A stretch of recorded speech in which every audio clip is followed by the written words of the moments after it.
দ্বিতীয় বছরে পা দিল প্রতিবাদ।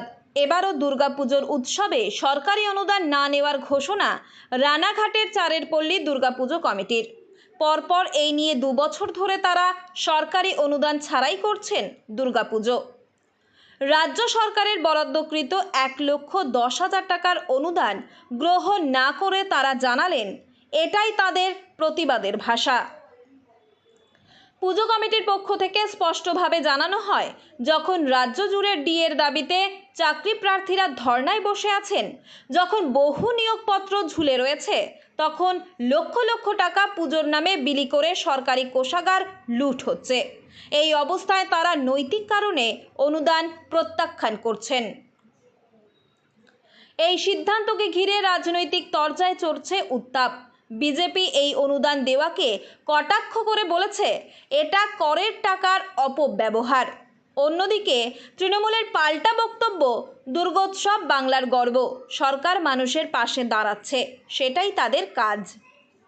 চারের পল্লী দুর্গাপুজো কমিটির প্রতিবাদে যেমন রাজনৈতিক রং চড়ছে, তেমনি সাধারণ মানুষের একাংশ এই অবস্থানকে সাধুবাদ জানাচ্ছেন। তবে এবারেও কোনো অনুদান ছাড়াই পুজোর জাঁকজমক একটুও কমবে না বলেই জানিয়েছে উদ্যোক্তারা।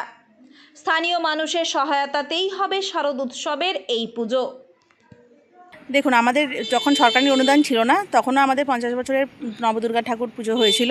সেটাও আমরা কোনো অনুদান ছাড়াই করেছিলাম এবং পরবর্তী ক্ষেত্রে যখন অনুদান নেওয়া হয়েছে, সেই ক্ষেত্রে অনুদান নিয়েও অনেক রকম নিয়মকানুনের মধ্যে আমাদের অনেক আবদ্ধতার মধ্যে দিয়ে কাটাতে হয়েছে। তাই আমরা এখন অনুদান আগের বছরও নিইনি, এখনও নিতে চাইছি না, কারণ অনুদান ছাড়াই আমাদের খুব ভালোভাবে পাড়ার সবাই মিলে একত্রিত হয়ে পুজোটা খুব সচ্ছলভাবে হয়ে যায়। অত যদি ভারতীয় জনতা পার্টির যারা পুজোর টাকা নিচ্ছে না, যে পুজোগুলোর মধ্যে ওদের ইনভলভমেন্ট আছে, স্বাভাবিকভাবেই অত যদি দরদ থাকে, সেন্ট্রাল থেকে টাকা এনে আমাদের বাংলার যারা ডিএ পাচ্ছে না, আমাদের যে রাজ্যের যে জিএসটির যে আমার মুখ্যমন্ত্রী পাওনা টাকা, কেন সেটা দিল্লিতে গিয়ে বলছেন না আপনি জিএসটির টাকাগুলো সব দিয়ে দিন, বাংলায় প্রধানমন্ত্রী আবাস যোজনার টাকাটা দিন, বাংলায় 100 দিনের কাজটা দিন, তারপরে ওরা ডিএ নিয়ে মন্তব্য করুক। তার আগে ওদের মুখে ডিএ শোভা পায় না। আর পুজোর চাঁদা, পুজোর যে অনুদান, এটা তো বাঙালির একটা সর্ববৃহৎ উৎসব। দুর্গাপুজো বাঙালির শ্রেষ্ঠ উৎসব।